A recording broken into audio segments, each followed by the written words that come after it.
오늘 말씀은 에베소서 5장 17, 18절 말씀입니다. 주보에 나온 거랑 본문이 약간 다르죠. 내용은 똑같은데 제가 오늘은 제목 설교이기 때문에 강해 설교가 아니라 제목 설교이기 때문에 그 본문이 좀 바뀌었어요. 여러 본문 중에 하나 택하는 거라서 그래서 설교를 마무리하면서 맨 나중에 것으로 다시 변경을 했습니다. 에베소서 5장 17, 18절입니다. 그러므로 어리석은 자가 되지 말고 오직 주의 뜻이 무엇인가 이해하라.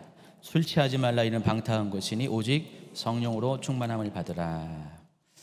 지난 5월 30일 날 성령 강림 주일부터 시작해서 제가 오늘까지 3번에 걸쳐서 또 중간에 최 목사님도 관련된 이렇게 말씀을 전해드렸는데 성령님과 관련된 주제로 이렇게 계속해서 말씀을 드리고 있습니다. 아마 이제 오늘이 마지막일 것 같습니다.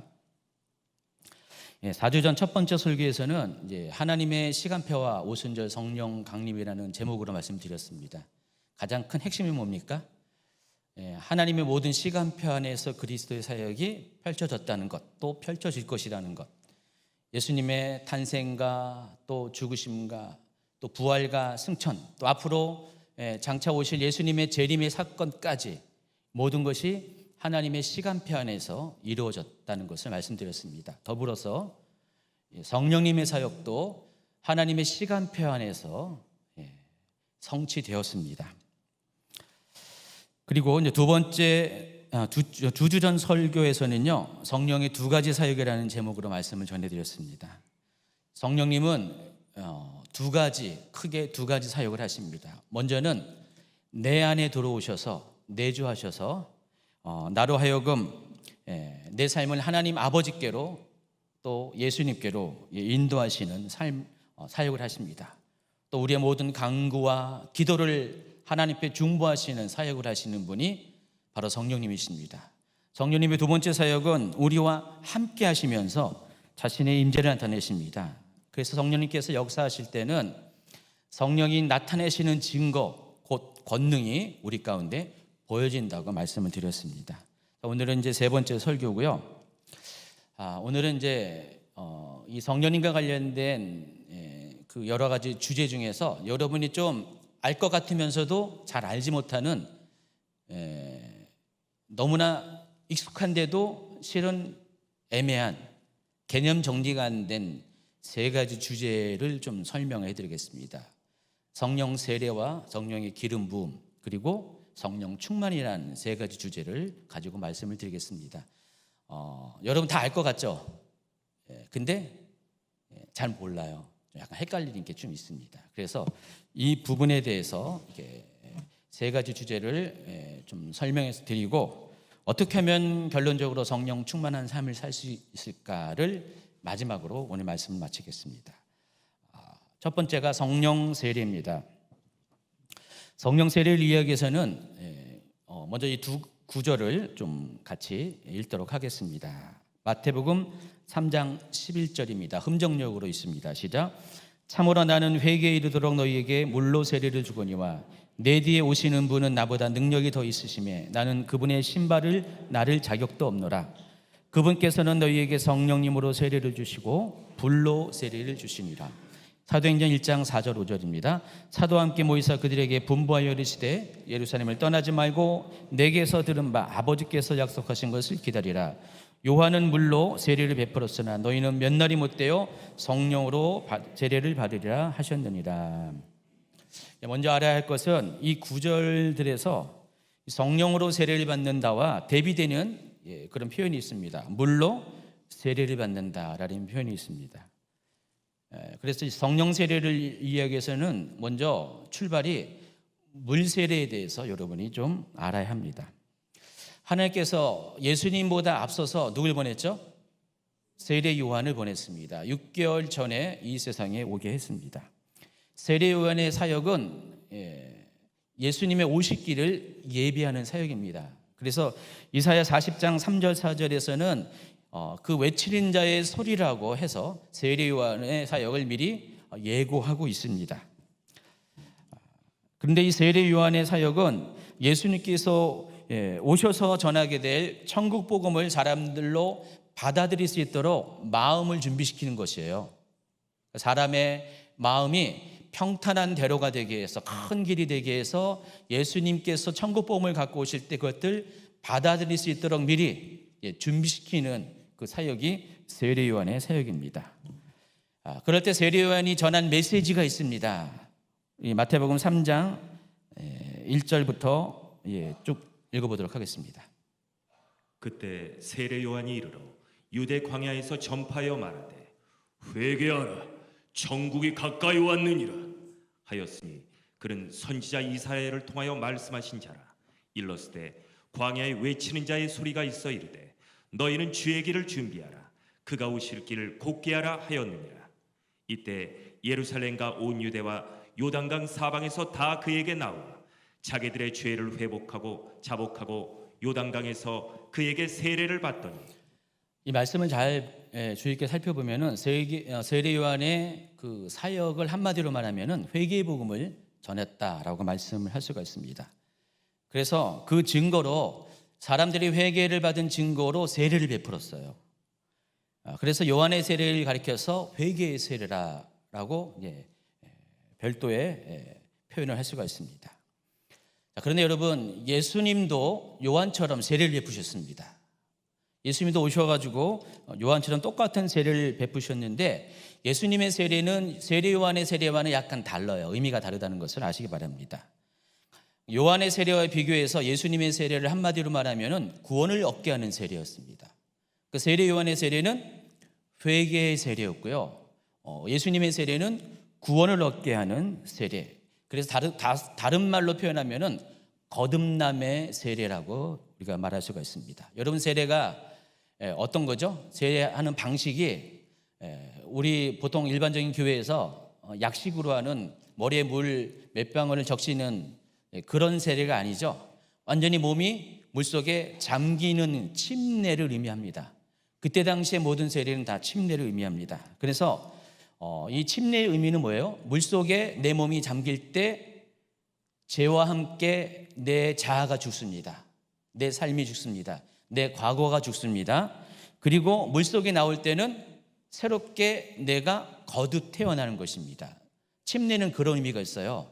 예수님이 침례를 하셨다는 것은 과거의 겉사람인 옛사람인 나를 죽이시고 새 사람으로 나를 다시 거듭나게 했다는 의미라는 것입니다.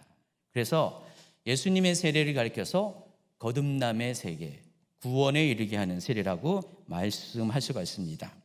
요한복음 3장 3절부터 5절까지입니다. 예수께서 대답하여 이르시되 진실로 진실로 너에게 이르노니 사람이 거듭나지 아니하면 하나님의 나라를 볼 수 없느니라. 니고데모가 이르되 사람이 늙으면 어떻게 날 수 있사옵니까? 두 번째 모태에 들어갔다가 날 수 있사옵니까? 예수께서 대답하시되 진실로 진실로 너에게 이르노니 사람이 물과 성령으로 나지 아니하면 하나님의 나라에 들어갈 수 없느니라. 천국에 들어간다는 것, 하나님 나라에 들어간다는 것은 우리의 구원을 직접적으로 의미하는 거잖아요. 그러니까 구원받기 위해서는 반드시 물과 성령으로 침례를 받아야 된다라고 말씀을 하고 계십니다. 그래서 우리가 예수님의 세례를 통해서 구원을 받으면은 구원받은 증거로서 성령님께서 구원받은 자 안에 들어와 계세요. 그래서 그것을 가리켜서 성령의 내주라고 표현을 할 수가 있습니다. 성령께서 우리 안에 들어와서 하시는 일이 뭘까요? 우리로 하여금 내가 구원받았다는 것을 확신하게 해주세요. 자, 고린도후서 1장 21, 22절. 우리를 너희와 함께 그리스도 안에서 굳건하게 하시고 우리에게 기름을 부으신 이는 하나님이시니 그가 또한 우리에게 인치시고 보증으로 우리 마음에 성령을 주셨느니라.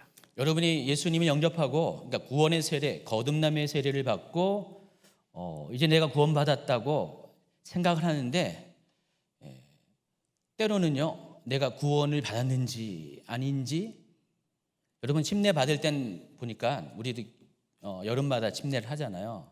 근데 침례를 할 때마다 사람들이 감격해요. 막 울어요. 그냥 이렇게 물세례 이렇게 줄 때는 그다지 감격이 별로 없는데 침례를 받을 때는 느낌이 좀 다른 것 같아요. 정말 어떤 분은 이렇게 물 속에서 숨 안 쉬어지니까 물 먹고 그러니까 뭐 죽을 것 같은데 딱 나오면은 살아났잖아요. 그 육체적인 감격이 그 감각이 내 영혼까지도 영향을 끼칩니다. 아, 세례는 이거구나, 침례는 이런 거구나, 거듭남이라는 것은 이런 것이구나. 그래서 기억이 존재하는 한 예수님의 은혜에 대해서 많이 감격해 합니다. 그런데 시간이 지나면 어떻게 됩니까? 작년에 1년 전에 침례 받은 분 지금도 그 감격이 남아 있습니까? 혹시? 아직도 생생합니까? 그렇지 않다는 것입니다. 그래서 하나님께서 우리에게 성령을 보내주셔서, 그러니까 우리가 침례를 받는 동시에, 거듭나는 동시에 성령도 우리 가운데 오십니다. 여러분, 예수님께서도 요한로부터 세례를 받으셨죠. 침례를 받으셨죠. 예수님께서 물 위에 나오셨을 때 하늘로부터 음성이 들렸습니다. 이는 내 사랑하는 아들이라, 너희는 저를 믿으라 그랬습니다. 그리고 성령님께서 예수님께로 비둘기처럼 내려오셨습니다. 근데 왜 그게 꼭 예수님에게만 있는 장면이라 생각합니까? 그러니까 하나님께서 그 장면을 우리에게 허락하신 이유는 여러분의 경우도 마찬가지예요. 여러분도 침례를 받을 때, 거듭남을 경험할 때 여러분의 눈에는 보이지 않지만은 하나님께서 여러분에게도 성령을 똑같이 동일하게 보내주신다는 것입니다. 그리고 그 성령께서는 여러분 안에 들어와 계셔서 내가 구원받은 자, 거듭난 자를 다른 것을 확신시켜 주세요. 그게 구원의 확신입니다. 성령님이 아니고서는 여러분이 구원의 확신을 가질 수가 없어요. 성령님이 아니고서는 여러분이 예수님을 주님이라고 말할 수가 없습니다. 고린도전서 12장 3절. 그러므로 나는 여러분에게 알려드립니다. 하나님의 영으로 말하는 사람은 아무도 예수를 저주를 받아라라고 말할 수 없고, 또 성령을 힘입지 않고서는 아무도 예수는 주님이시다 하고 말할 수 없습니다. 이 같은 차이가 있기 때문에 세례 요한은 자신이 주는 세례와 예수님이 주시는 세례를 애써 구분한 겁니다.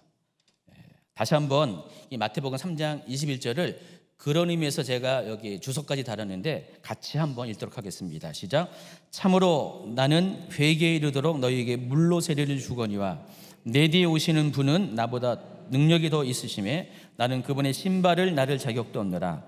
그분께서는 너희에게 성령님으로 세례를 주시고 불로 세례를 주시리니. 이 말씀이 이제 이해가 되시죠? 자, 그런데 이 같은 거듭남의 세례, 성령 세례를 베푸신 예수님은 성령으로 세례받게 될 때가 찾아올 것을 또다시 약속하세요. 아까 요한복음 1장 4절 5절에 보면은 내게서 들은 바 아버지께서 약속하신 것을 기다리라. 너희는 몇 날이 못돼요? 성령으로 세례를 받을 것이다. 근데 여러분, 약간 논리적인 모순이 생겨요. 세례 요한은 예수님을 소개하면서 어떻게 했어요?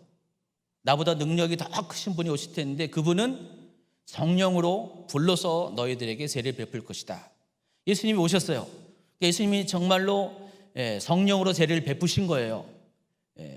예수님이 세례를 베풀 때 성령께서 사람들 안에 내주하시게 됩니다. 근데 이미 성령은 예수님 오실 때 세례를 베풀 때 받았는데 정작 예수님은 앞으로 성령으로 세례를 받을 때가 올 것이다 라고 말씀하시잖아요.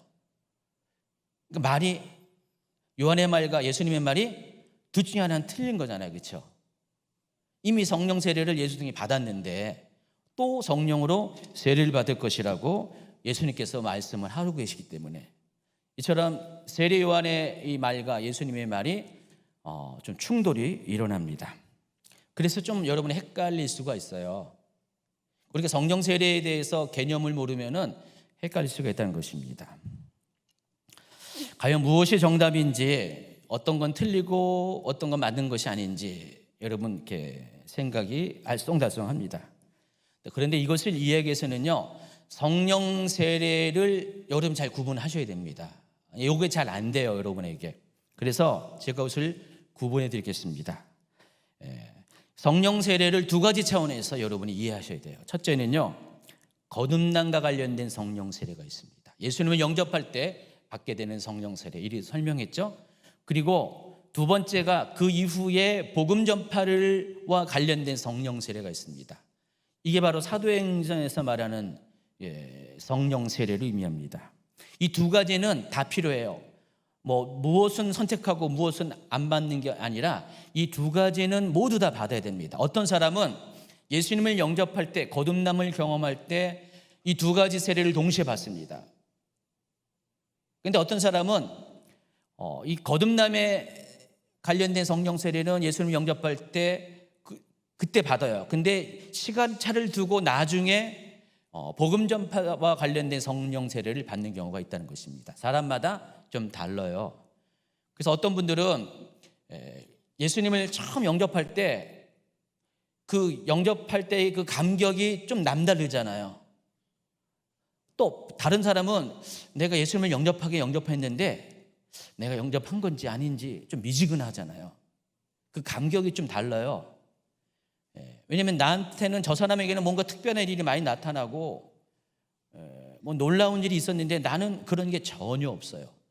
근데 그게 바로 이것에 대한 차이라는 것을 아시기 바랍니다.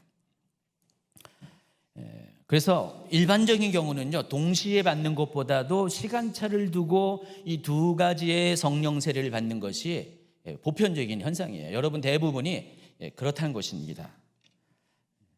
그래서 우리가 이 두 가지 성령 세례 중에서 세례 요한이 말한 예수님부터 받게 되는 성령 세례는 거듭남의 성령 세례를 말하는 것이고, 예수님께서 약속하신 이 성령 세례는 복음 전파를 위한 성령 세례로 이해하셔야 됩니다. 그래야지 성령 세례에 대한 헷갈린 것, 오해들이 풀릴 수가 있다는 것입니다.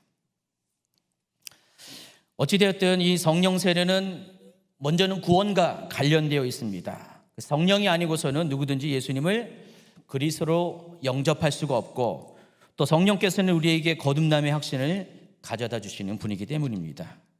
그렇지만 이것이 끝나는 것이 아니라 반드시 복음 전파를 위한 성령 세례 또한 받아야 한다는 것입니다. 그래서 이것을 지난번 설교와 연관해서 제가 적용해서 설명을 드린다면은, 거듭남을 위한 세례는요, 성령 세례는 성령의 내조와 관련되어 있습니다. 그리고 복음 전파와 관련된 성령 세례는 성령의 나타나심과 관련되어 있습니다. 그래서 여러분, 복음 전파를 위한 성령을 받게 되면은 성령의 능력이 나타나게 됩니다. 이는 복음 전파를 위해서 반드시 필요한 것이 권세와 능력이기 때문에 그렇습니다.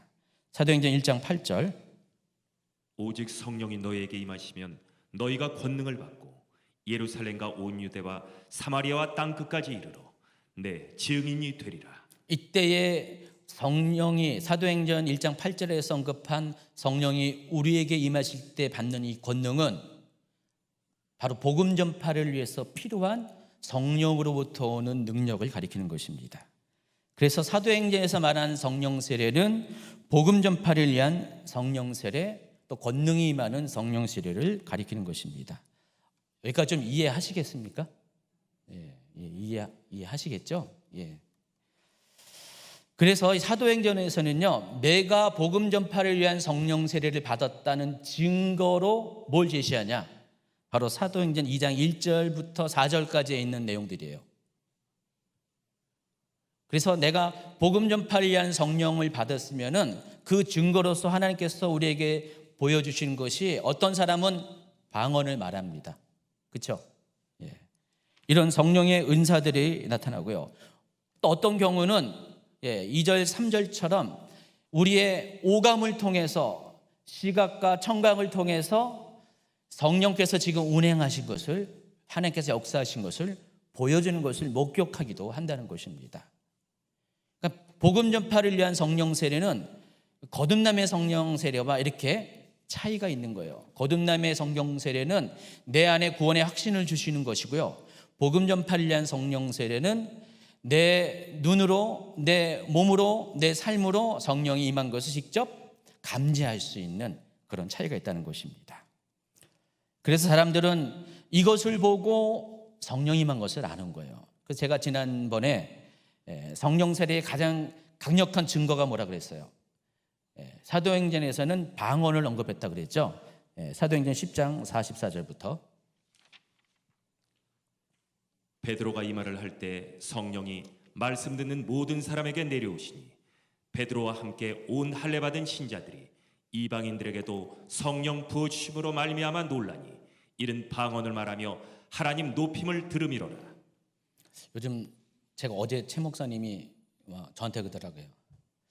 요즘 하도 본인이 금요일 예배마다 방언을 많이 얘기해가지고 혹시 방언을 못하는 분이 상처받은 거 아닌가? 그런 걱정도 이렇게 하더라고요.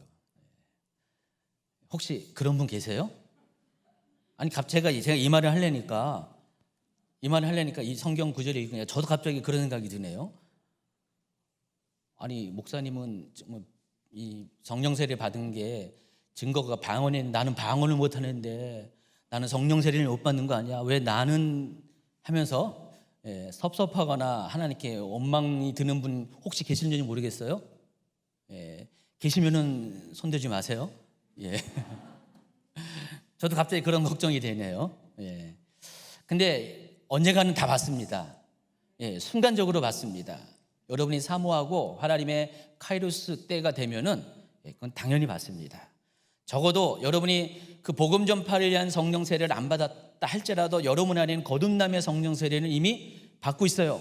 여러분의 구원의 확신이 변하지 않는 한 여러분 안에 성령님은 지금도 내주하고 계세요. 때가 되면요, 하나님이 여러분이 사용할 때가 되면은 방언뿐만 아니라 더한 것도 다 주실 것입니다. 여러분이 원하든 원치 않든 간에 주세요. 사도행전을 보면 사람들이 원해서 받은 사람보다 갑자기 받은 사람들이 훨씬 더 많습니다. 여러분도 충분히 그런 경험을 할 수 있으니까 너무 이렇게 속상해하지 마시고요. 혼자 고립감을 갖지 마시고요. 하나님께서 일하실 때를 기다리시기 바랍니다. 그때가 여러분의 인생의 오순절입니다. 어쨌든 여러분은 거듭남을 경험했습니까? 여러분에게 구원의 확신이 있어요 지금? 그러면 여러분 안에 성령님이 지금 내주하고 계시는 것입니다. 또 그것으로 끝나는 것이 아니라 여러분 안에 위로부터 임하시는, 여러분을 능력으로 덮으시는 성령 세례를 경험해야 됩니다. 여러분이 복음 전파를 위해서 하나님의 일을 하기 위해서 반드시 하나님께서 언젠가는 이러한 경험도 하게 하실 것을 예수님이 축원합니다. 이제 두 번째 주제인 성령의 기름 부음과 관련된 설명을 해드리겠습니다.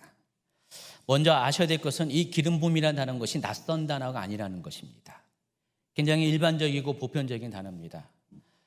신구약 성경을 이렇게 기름 부음과 관련된 단어를 이렇게 살펴보면은 100여 곳 이상에서 이 기름 부음이라는 단어가 발견됩니다.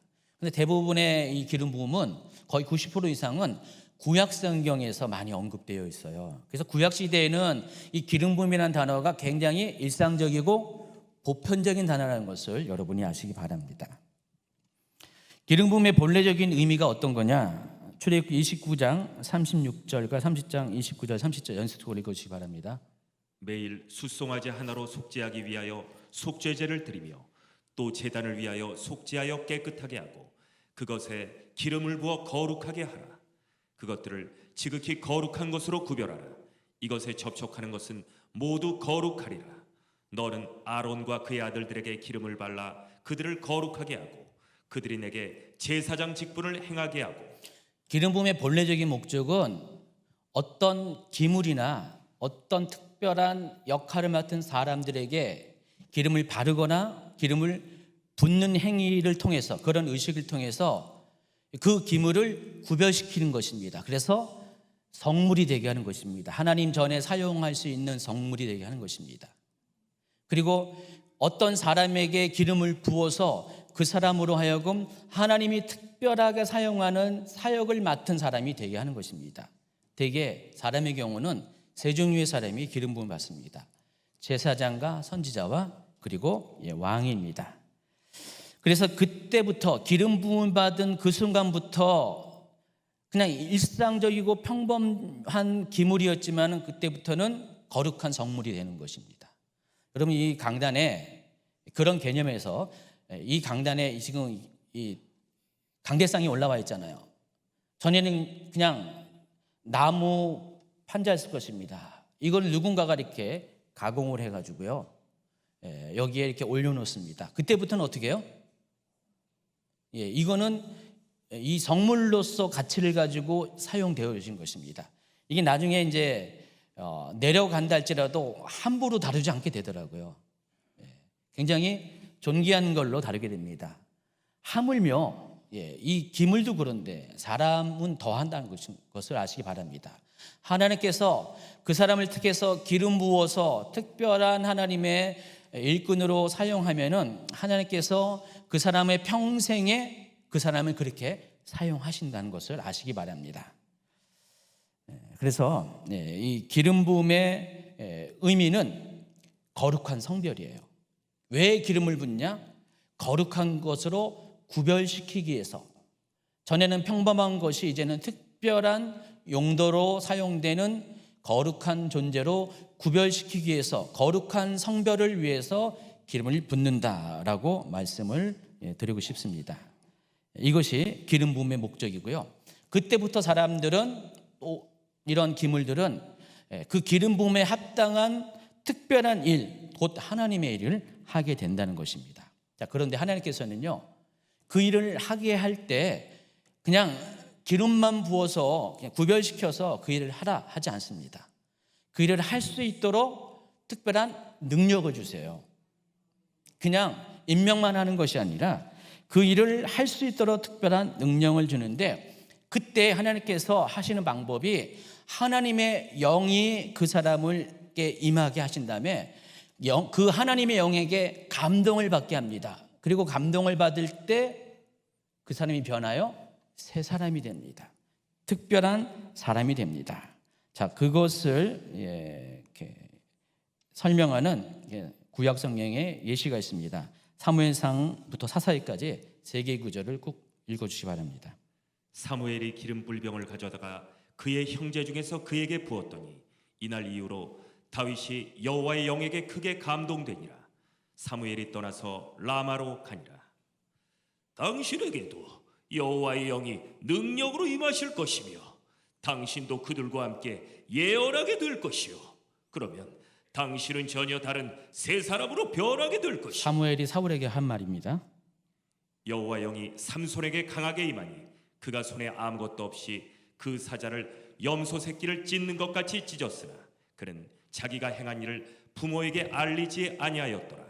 자, 이와 같이 하나님의 영이 임하고 기름 부음을 받게 되면은 사람이 새로워져요.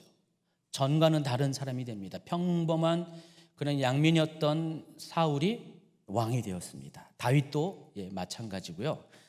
삼손도 마찬가지입니다. 자, 이와 같은 구약적인 의미의 기름 부음이 신약에서도 그대로 이어집니다. 그래서 예수님의 본격적인 공생의 사역에 앞서서 예수님도 제일 먼저 하신 것이 성령 안에서 기름 부음을 받은 것이었어요. 여러분, 예수님도 기름 부음을 먼저 받으셨습니다. 그리고 공생애를 사역하셨어요. 누가복음에는 이것을 이렇게 잘 표현하고 있습니다. 4장 18, 19절. 주의 성령이 내게 임하셨으니 이는 가난한 자에게 복음을 전하게 하시려고 내게 기름을 부으시고 나를 보내사 포로된 자에게 자유를, 눈먼 자에게 다시 보게 함을 전파하며 눌린 자를 자유롭게 하고 주의 은혜의 해를 전파하게 하려 하심이라. 그러니까 예수님도 그냥 사역하신 게 아니에요. 예수님도 먼저 그 침례를 받으시고요.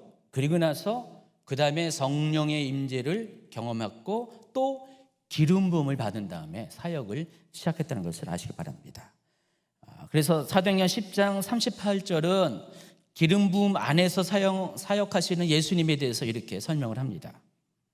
하나님이 나사렛 예수에게 성령과 능력을 기름 붓듯 하셨음에 그가 두루 다니시며 선한 일을 행하시고 마귀에게 눌린 모든 사람을 고치셨으니 이는 하나님이 함께 하셨음이라. 좀 아까 읽어드린 누가복음 4장 18절과 연관해서 잘 비교해 보시면은 예수님께서 성령과 능력으로 기름 부음을 받았어요. 그런 다음에 선한 일을 행하셨다는 것입니다. 마귀에 눌린 모든 사람들을 고치셨다고 말씀을 하고 있습니다. 따라서 요즘 예수님의 능력의 근원이 뭐죠? 성령의 기름 부음이라는 것입니다. 여러분 명확하게 하세요. 예수님이라서 그냥 능력이 나타난 것이 아니라 예수님이 능력을 나타낼 수 있는 근원이 예수님 안에 성령이 임하셨고 그 성령이 임한 결과로 기름 부음이 임했기 때문에, 곧 능력이 임했기 때문에 예수님도 그렇게 사역을 하셨다는 것입니다. 자, 그렇다면은 예수님만 그런가? 그렇지 않습니다. 제자들의 경우도 또 동일해요. 예수님이 성령의 기름 부음을 받고 사역을 하신 것처럼 제자들 역시 예수님처럼 성령의 기름 부음을 받고 사역을 하셨다는 것입니다. 그게 이제 누가복음 24장 49절에서 예수님이 먼저 예언하시고 사도행전 1장 4절 5절에서 다시 한번 약속하신 바로 위로부터 임하는 능력을 말하는 것입니다. 성령으로 받는 세례. 이게 바로 제자들로 하여금 예수님처럼 사역을 하게 할 수 있는 능력의 비밀이라는 것입니다. 이때부터 제자들은 이 기름 부음을 경험한부터 그때부터 본격적으로 복음 전파하는 일을 감당할 수가 있었다는 것입니다. 그래서 이 사도행전 1장 8절을 다시 한번 도표로 이렇게 정리하면요, 먼저는 성령이 임하셨고요, 두 번째는 하나님의 능력인 기름 부음을 받았고요, 그리고 나서 하나님의 일, 복음의 증인이 되는 삶을 살았다는 것을 아시기 바랍니다. 여러분의 삶에도 성령의 능력이 나타나고 있습니까? 만약에 여러분 삶에도 성령의 능력이 나타나면은 하나님께서 여러분을 그 능력을 가지고 사용할 수 있도록, 사역할 수 있도록 여러분을 그렇게 일으켜 주실 것입니다. 그리고 때가 되면은 여러분이 그러한 일을 하게 될 때는 하나님께서 반드시 그런 능력, 기름 부음을 여러분에게 부어주세요.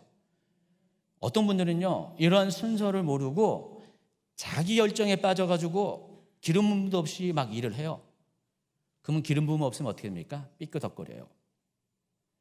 그냥 물리적인 현상도 어떤 기계에 기름 없으면 어떻게 해요? 원활하지 않잖아요. 삐끄덕거리잖아요. 뭐든지 기계도 그렇고 사람의 일도 하나님의 일도 기름 부음이 있어야지 부드러워요. 자연스럽고요. 여러분 설교도요, 기름 부음이 있어야지 설교합니다. 그걸 느껴요. 저도 느끼고 천영 목사님도 느끼고 아마 대부분의 사역자들이 느낄 것입니다. 어느 날은 설교가 잘 풀어져요. 근데 어느 날은 설교가 안 풀어져요. 저 같은 경우는 설교가 안 풀어지는 거 어떻게 하냐? 여러분 잘 모르는데요, 저는 아는데 말이 막 이렇게 힘들어요. 근데 오늘은 비교적 기름 부음이 잘 풀어져서 실제로 그래요. 그래서 저 같은 경우는 이게 두 번 설교하잖아요. 기름 부음이 더 잘 풀어지는 그 시간대 설교를 나중에 올립니다. 지난주는 10시에는 좀 기름 부음이 안 풀어졌는데 1시에는 좀 기름 풀어져가지고 1시가 올렸습니다. 그래서 항상 이렇게 유튜브 올라가는 거 보면 목사님이 이날은 어떤 시간대에 기름 부음이 잘 풀어졌고 안 풀어졌구나 여러분이 감지할 수가 있습니다. 진짜 그래요. 그러니까 기름 부음을 가지고 하는 설교와 기름 부음을 가지고 하는 사역이 다 달라요. 그래서 이 비밀을 아는 사람은 먼저 기름 부음을 구합니다. 오늘도 이제 구하고 내려왔는데 구하면은 하나님께서 기름 부음을 주시면은 굉장히 모든 것이 부드러워지고요, 원활하고요, 잘 풀어지게 되는 것들을 목격하게 됩니다. 꼭 사역이 아니더라도 여러분의 삶에도 이처럼 기름 부음을 구하셔야 돼요. 성령의 기름 부음을 구하세요. 하나님의 기름 부음을 구하세요. 그러면은 하나님께서 여러분이 하는 모든 것들을 다 잘 되게 하십니다. 여러분의 사역도 기름 부음을 가지고 사역하셔야 되고, 사업도 기름 부음, 집안일도 기름 부음으로 다 하시기 바랍니다. 그렇다고 해서 집에 있는 모든 참기름 들기름 붓지 마시고 성령의 기름 부음, 하나님의 기름 부음을 구하시기 바랍니다. 이제 마지막 다룰 것이 성령 충만입니다. 이 성령 충만 역시 성령 세례 못지않게 성도들에게 혼동을 주는 개념 중에 하나입니다. 어떤 사람은 성령 세례와 성령 충만을 동일시하고요, 또 다른 사람은 성령 충만을 계속 유지하기 위해서는 성령 세례를 반복적으로 받아야 된다, 그러니까 성령 세례를 한 번으로 받는 것으로 족하지 않고 성령 세례는 계속해서 받아야 한다라고 주장을 합니다. 근데 이 모든 주장들이 오해가 있는 것입니다. 그래서 이 성령 세례와 마찬가지로 성령 충만도 두 가지 측면에서 이해를 하셔야 됩니다. 제가 약간 어렵지 모르지만은 그다지 어렵지 않은 단어를 소개하겠습니다. 헬라어 어원에서 이 충만이라는 단어를 살펴보면은 이 두 가지의 어원을 가지고 있어요. 두 가지 단어를 가지고 어근을 가지고 이것들이 여기 설명됩니다. 첫 번째가 플레르라는 어근을 가진 단어 있는데 이 플레르가 의미하는 것은 여기서 파생된 단어들은 다 장기적이고 계속적이고 연속적인 포화 상태를 의미하는 충만을 가리킵니다. 단어가 어렵나요? 그래서 여러분 어렵지 않게 영어 단어로 표현하니까 풀이에요, 풀. 풀이라는 게 뭔지 알죠? 가득 찬 상태를 말하는 것입니다. 100%인 상태. 그러니까 연속적으로 계속 뭔가가 채워져 있는 상태가 플레르라는 단어를 사용합니다. 이와 대비되게 플레스라는 단어가 있는데 이 단어는 잠정적이고 일시적인 상태를 가리키는 충만입니다. 그러니까 잠정적으로 잠깐 충만한 거예요. 일시적으로 잠깐 충만한 거예요. 근데 그 순간이 지나가면은 충만이 사라져요. 그래서 이게 또 영어 단어 feel로 제가 설명을 여기 했는데 이게 100% 맞는 건 아니에요. 근데 좀 여러분이 이해하기 편하게 영어 단어 feel로 이렇게 설명을 드립니다. 그래서 이거는 아직 완벽하게 어느 순간은 채워졌어요. 충만한데 항상 그 모든 과정이 다 채워진 게 아니라 채워졌다가 안 채워졌다 하는 그런 상태. 그러니까 완전히 채워지지 않고 채워져 가는 과정을 의미하는 단어라는 것을 아시기 바랍니다. 자, 그렇다면은 첫 번째 단어인 플레르에 해당하는 성령 충만을 가진 분이 누구실까요? 예수님입니다. 그러니까 예수님은 언제 어디서나 어느 상황에서나 100% 성령 충만하셨어요. 플레르 하셨습니다. 그러나 예수님을 제외한 모든 사람들은 플레르의 단어를 사용할 수 없어요. 다 대부분 플레스로 사용이 가능합니다. 그러니까 어떤 사람은 성령 충만하는데 어떤 사람은 성령 충만하지 않아요. 근데 그 사람은 어떤 순간에는 성령 충만하지만 어떤 순간에는 다른 순간에는 성령 충만하지 않습니다. 그럼 사도행전에 나오는 이 제자들도 오순절날 성령 충만을 받을 때는 플레르였어요. 그런데 시간이 지나면서 플레스가 돼버립니다. 이런 차이가 있다는 것을 아시기 바랍니다. 그들이 이 성령 충만 플레르를 받을 때는요, 제자들은 어떻게 했어요? 방언을 말했고요. 또 사도행전 2장 계속 후반부 보면은 베드로의 경우는요, 성령 충만해서 복음을 전할 때 어떻게 해요? 하루에 3,000명의 사람이 예수님을 새로 영접을 했다라고 표현을 하고 있습니다. 사도행전 2장 41절이었죠.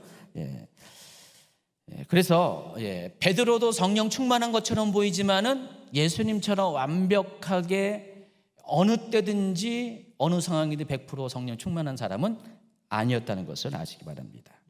그래서 이 성령 충만은 성령 세례를 받았음에도 불구하고 완성을 향해 나아가는 것이지 아직 완성된 것은 아니라는 사실을 아시기 바랍니다. 그렇다면은 좀 실망이 돼요. 사람은 평생 동안 성령 충만한 삶을 살 수 없는 것이 아닐까? 그런 안타까움이 생기지 않습니까? 이 단어만 보면은 과연 그럴까요? 여러분 정말 평생 성령 충만한 삶을 살지 못하게 되는 것이 아닐까? 좀 걱정스럽지 않습니까? 그래서 우리가 이것을 위해서는 성령 세례와 성령의 기름 부음을 다시 잘 이해를 할 필요가 있습니다. 많은 분들이 성령 세례를 성도의 일생 가운데 한 번 경험하는 단회적인 사건인가 아니면은 지속적인 사건인가로 혼동이 돼요. 여러분 어떤가요? 한번 이렇게 파악을 해볼까요? 성령 세례는 딱 한 번, 일생에 한 번 받는 단회적인 사건이다라고 생각하시는 분 손들어 보세요. 아니면 성령 세례는 계속 받아야 되는 것이다라고 생각하시는 분 손들어 보세요. 두 번째가 맞네요. 첫 번째는 아예 손도 안 들었어요. 예. 근데 정답은 뭘까요? 두 번째가 아닙니다. 첫 번째입니다. 여러분, 그러니까 여러분 헷갈린 거예요. 성령 세례는 단회적입니다. 처음 성령을 받을 때 한 번 받는 것입니다. 가령 이런 게 있습니다. 예를 들자면요, 요한복음 13장 10절 한번 읽어주세요. 예수께서 이르시되 이미 목욕한 자는 발밖에 씻을 필요가 없느니라. 온몸이 깨끗하니라. 너희가 깨끗하나 다는 아니니라. 예수님께서 이제 제자들의 발을 씻어주려고 했을 때 베드로가 그랬습니다. 어떻게 예수님이 제 발을 씻으십니까? 저는 감히 예수님한테 발을 씻겨 달라고 말할 수 없습니다. 그랬더니 예수님이 뭐라고 했어요? 내가 내 발을 씻지 않으면 나와 상관이 없다고 그랬어요. 그때 베드로가 한 말이 아예 발뿐만 아니라 온몸을 다 씻겨달라고 그때 하신 말씀이에요. 예수님께서. 그러니까 목욕한 자에게는 발밖에 씻을 필요가 없다. 예수님께서 이 말씀하시는 것을 우리가 구원과 연관해서 설명한다면은, 구원받은 사람은 한 번 죄를 회개를 했잖아요. 하나님 앞에 회개를 했죠.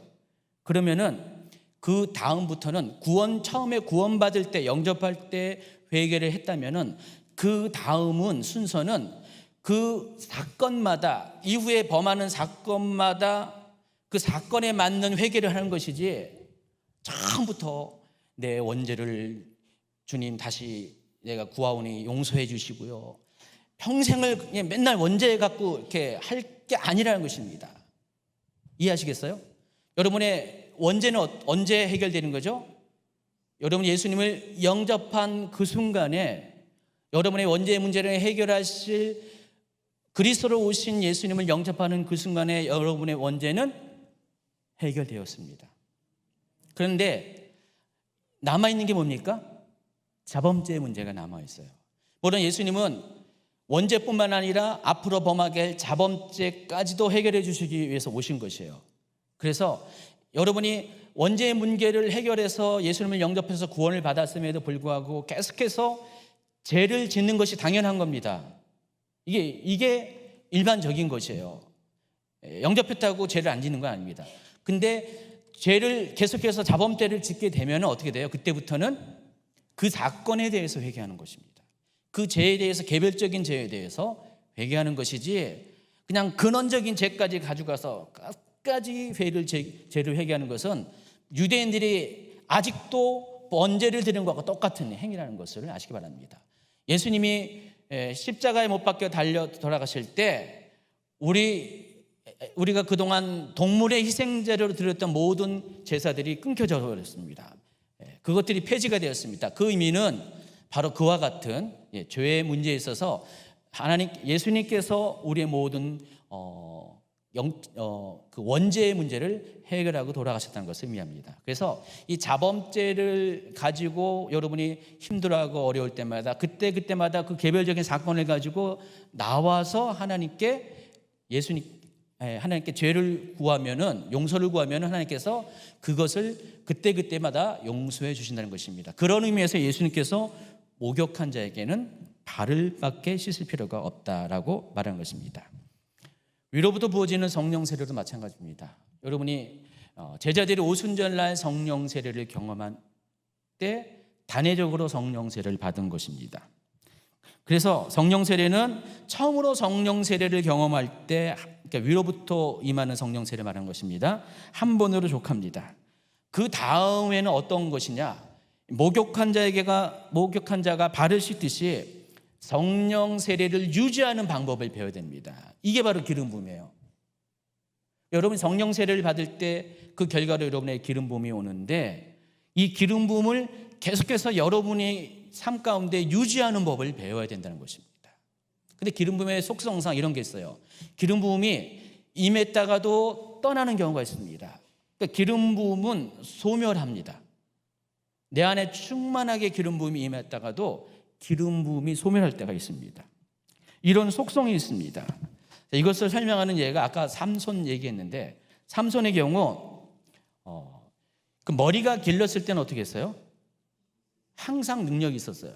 근데 어느 날 머리가 잘려질 때, 머리가 아니라 머리카락이 잘려질 때 머리카락이 잘려질 때 어떻게 했어요? 능력이 떠나버렸습니다. 왜 그럴까요? 삼손의 능력의 근원은 머리카락에 있는데 왜 그럴까요? 삼손이 어떤 사람이죠? 나시린입니다. 나시린은 날 때부터 하나님 앞에 구별받은 사람입니다. 옛날 이스라엘 사람들은요, 어떤 정해진 기간을 두고 하나님께 구별된 삶을 사는 그런 사람도 있었지만은 삼손 같은 경우는 평생을 나시린으로 언약을 한 사람입니다. 그래서 하나님께서 그 삼손에게 그 나시린의 증거로 나시린의 해야 될 의무 중에 하나가 바로 머리카락을 자르지 않는 것이거든요. 계속 길러요.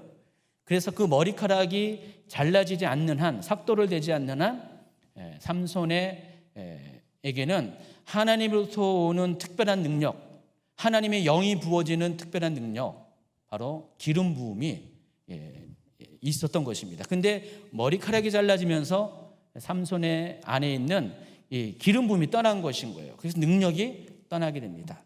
자, 그런데 그런 삼손이 나중에 다시 눈이 뽑히고 감옥에 갇혔을 때 시간이 지나면서 머리카락이 자랐잖아요. 그리고 나서 어떻게 해요?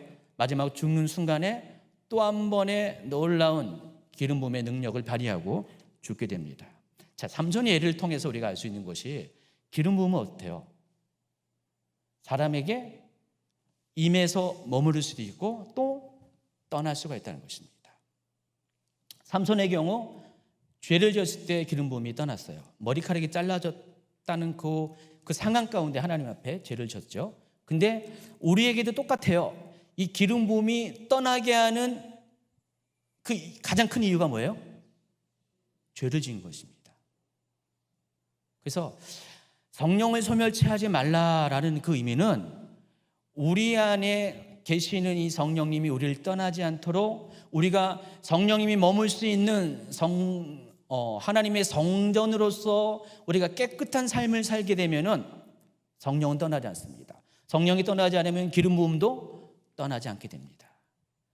그래서 여러분이 성령 세례를 유지하는 방법은 다른 것이 아니라 여러분 안에 기름 부음이 계속해서 채워질 수 있도록 하나님과의 친밀한 삶을 계속 유지하는 것입니다. 그러면 하나님께서 여러분에게 계속해서 이 기름 부음을 부어 주신다는 것을 아시기 바랍니다. 여러분, 구원이 순간적으로 단회적으로 이루어지나 완성을 향해서 계속 나아가잖아요. 여러분 이미 구원 받았어요. 그러나 여러분이 구원의 완성을 향해서 나아가는 것이죠. 이게 성결입니다. 성결을 향해 나아가는 것입니다. 성령 세례도 마찬가지입니다. 단회적으로 받고 또 여러분이 성령 충만한 삶을 지속적으로 살기 위해서는요, 기름 부음을 지속적으로 구하고 받아야 그 성령 충만한 삶을 유지할 수가 있다는 것입니다. 그래서 성령 충만은 성령 세례와 성령의 기름 부음이라는 두 개념을 조화롭게 연결한 상태를 말하는 것입니다. 처음 여러분이 성령 세례를 받을 때 여러분 성령 충만합니다. 근데 그 성령 충만이 계속해서 유지되기 위해서는 성령의 기름 부음을 계속해서 받아야 한다는 것을 아시기 바랍니다. 이게 적절한 비유가 될지 모르지만은 여러분 등불을 핍니다. 등불을 켜는데 처음에는 불이 활활 타는데 등불은 언제까지 타는 게 아니죠?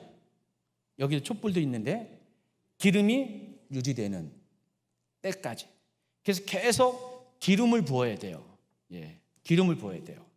이 기름을 유지할 때 여러분 그 불이 계속 타오르는 것처럼 성령 충만도 이와 같은 원리가 있다는 것을 아시기 바랍니다. 그래서 여러분은 이 성령 충만을 위해서 성령님께서 여러분에게 계속 임재할 수 있도록 여러분이 해야 될 것은 죄와 싸워야 돼요. 피 흘리기까지 계속 싸우는 그런 애씀이 여러분에게도 필요한 것을 아시기 바랍니다. 여러분 성령 충만한 삶을 지금 살고 있습니까? 예전에 한번 성령 충만했던 것 같은데 기억도 안 나고 그런 분 계십니까? 여전히 여러분 계속 성령 충만의 삶을 살고 있다면 여러분 삶 가운데 여러분이 해야 될 것들을 하고 계셨다는 것을 아시기 바랍니다. 여러분 삶에 죄가 들어오지 않도록 여러분이 여러분의 자신을 관리했고 계속 성령님을 구하는 삶을 살았기 때문에 여러분이 성령 충만을 살 수 있어요. 성령 충만은 어려운 게 아닙니다. 그렇게 하면은 가능한 겁니다. 이제 거의 말을 마치겠는데, 성령으로 충만한 삶을 살게 되면 몇 가지 유익이 있다는 것을 아시기 바랍니다. 첫 번째는 거룩한 삶, 성화된 삶을 살 수가 있습니다. 성령이 하시는 역할이 바로 그거예요. 여러분을 하여금 육신의 일을 멀리하고 성령을 쫓아서 하나님이 기뻐하는 삶을 살게 하시는 역할이 성령의 역할이라는 것입니다. 여러분이 성령과 친하면은요, 계속 여러분의 삶이 거룩해져요. 거룩해집니다. 성령님이 하시는 역할 중에 가장 큰 것이 여러분을 삶을, 내면을 계속해서 깨끗하게 청소시켜 주시는 삶을, 그런 역할을 하시기 때문에 성령님과 웬만하면 친하세요. 웬만하면 친하시기 바랍니다. 두 번째, 성령 충만하면은 성령의 열매 맺는 삶을 살 수가 있습니다. 성령의 지배를 받으면은요, 예전에는 내 노력으로 했던 많은 것들, 뭐 인내하고 온유해야 되고, 뭐 희락해야 되고, 막 그런 것들 기뻐해야 되고, 이런 것들이 막 내가 애써서 했었는데, 성령님이 여러분의 안에 계시면은 여러분이 애쓰지 않아도 자동적으로 그런 삶을 살게 된다는 것입니다. 이게 성령의 열매예요. 여러분이 성격적으로, 인격적으로 약점이 많은 분들이 있잖아요. 타고난 온유한 사람도 조금 있어요. 타고난 사랑이 많은 사람도 있어요. 근데 대부분은요, 우리는 안 그래요. 성격적으로 문제가 있어요. 게다가 죄와 상처가 더 영향을 끼치면 더더욱 그럽니다.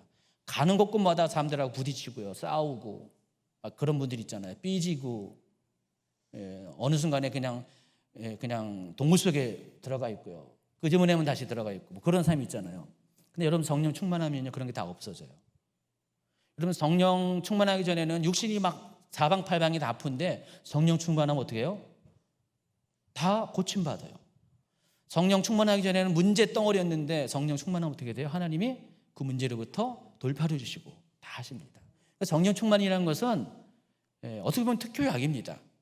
여러분의 인생을 변화시키는 특효약이 성령 충만이에요. 그래서 성령 충만을 구하셔야 되고요, 성령 충만을 받으면 여러분의 삶 가운데 그런 열매들이 나타나게 되는 것입니다. 여러분은 잘 몰랐는데 사람들이 다 인정해요. 야, 저분 달라졌어. 저 집사님, 내가 아는 그 집사님 맞아? 근데 그분의 삶이 지금 보면은 성령으로 충만한 거예요. 하나님과 너무너무 지극히 가까워 친밀하는 삶을 살고 있습니다. 그러다 보니까 그런 삶의 열매가 나타난다는 것입니다. 이뿐만 아니라 성령의 능력 안에 삶을 살 수가 있어요. 아까 말씀드린 그 기름 부음의 결과로 나타나는 이 능력들이 여러분 가운데도 쏟아져 나온다는 것입니다.